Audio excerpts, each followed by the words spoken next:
Hello बच्चों, good morning. Standard senior KG, subject Hindi. बच्चों, पिछले वीडियो में मैंने आपको आपकी हिंदी किताब में ट से लेकर अण तक के व्यंजन की लिखावट समझाई थी और आपसे क्या बोला था कि आपको ट से लेकर अण तक के व्यंजन आपकी किताब में लिखने की प्रैक्टिस करनी है, जो आपने की होगी। तो आज मैं आपको आपकी नोटबुक में ट से अण तक के व्यंजन किस तरह से लिखने हैं वो समझाऊंगी।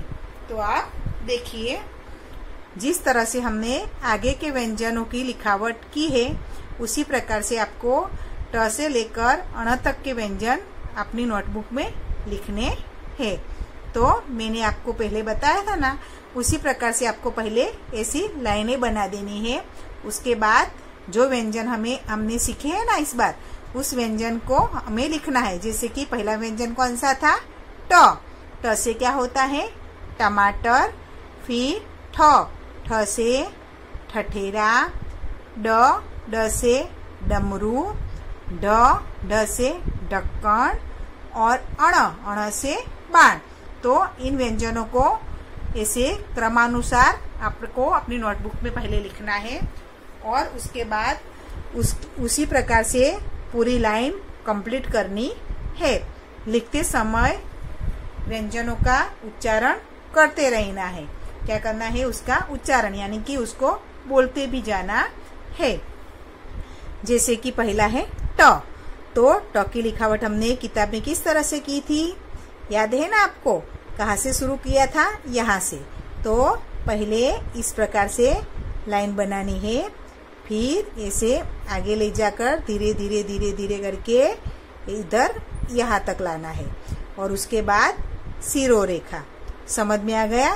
फिर से एक बार देखिए, ऐसे करके छोटी सी लाइन बनानी है। उसके बाद धीरे धीरे करके ऐसे हम सी लिखते हैं ना इंग्लिश में, उस प्रकार से हमें लिखना है। तो ये हो गया ट और ऊपर सिरों रेखा लगानी है। समझ में आया बच्चों? इस प्रकार से आपको ये पूरी लाइन कंप्लीट करनी है। ट के बाद क्या आएगा? ठ। क्या आएगा बच्चों? ठ। ठ से ठठेरा। तो इसको आप किस तरह से लिखेंगे? यहाँ से शुरू करना है, यहाँ से करके धीरे धीरे करके ऐसे थोड़ा सा ही गोल करना, इसे पूरा नहीं बनाना। थोड़ा सा करके ऐसे करके यहाँ से नीचे पूरा गोल बना देना है और ऊपर सिरों रेखा लगानी है। ये हुआ ठ।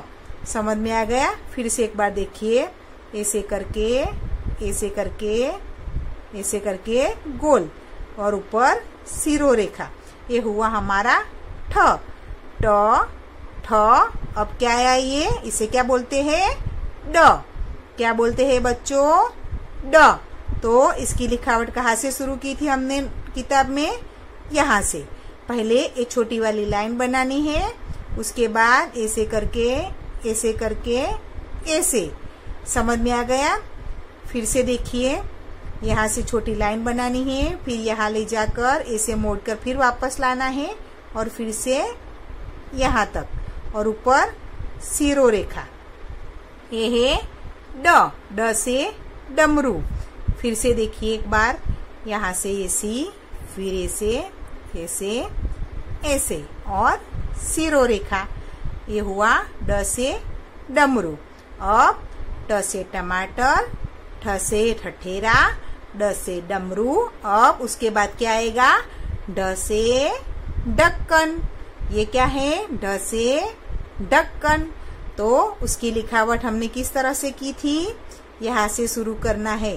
कहाँ से? यहाँ से। ऐसे करके फिर ऐसे करके ऐसे करके ऐसे गोल करना है। पहले क्या करना है? ट से टमाटर हमने जिस प्रकार से लिखा है ना, उसी प्रकार से आपको पहले लिखना है। देखिए ऐसा ही है ना, आगे तो ऐसा है। फिर ऐसे करके ऐसे ट से टमाटर हो गया, फिर ऊपर ले जाकर ऐसे गोल बनाना है। तो क्या हो गया ये? ढ से ढक्कन। समझ में आ गया बच्चों? अब उसके बाद ये क्या है? कौन सा वर्ण है? अण से बाण। क्या है ये? अण से बाण। तो उसकी लिखावट किस तरह से करेंगे, यहाँ से शुरू करेंगे, ऐसे करके वापस ऊपर ले जाएंगे। समझ में आ गया। फिर थोड़ी जगह छोड़ के एक स्टैंडिंग लाइन बनाएंगे। समझ में आ गया। स्टैंडिंग लाइन ए वाली लाइन से थोड़ी बड़ी रखनी है। देखा, ए वाला थोड़ा छोटा है और ए वाला लाइन थोड़ी बड़ी है, और उसके ऊपर हमें सिरो रेखा करनी है। ये हुआ अण से बाण। फिर से एक बार देखेंगे। ऐसे शुरू करना है, ऐसे करके धीरे धीरे करके ऊपर ले जाना है। फिर ऐसे ये वाली लाइन और सिरो रेखा। ये हुआ अण से बाण। फिर से एक बार हम दोहराते हैं। ये क्या है, कौन सा वर्ण है, ट से टमाटर, ठ से ठठेरा, ड से डमरू, ढ से ढक्कन, अण से बाण। समझ में आ गया बच्चों। तो आपको इसी प्रकार से ये सभी व्यंजन बारी बारी से बोलते हुए लिखने हैं। इस प्रकार से पूरा पेज आपको कंप्लीट करना है। समझ में आ गया। अब हम अगले वीडियो में मिलेंगे। गुड बाय बच्चों।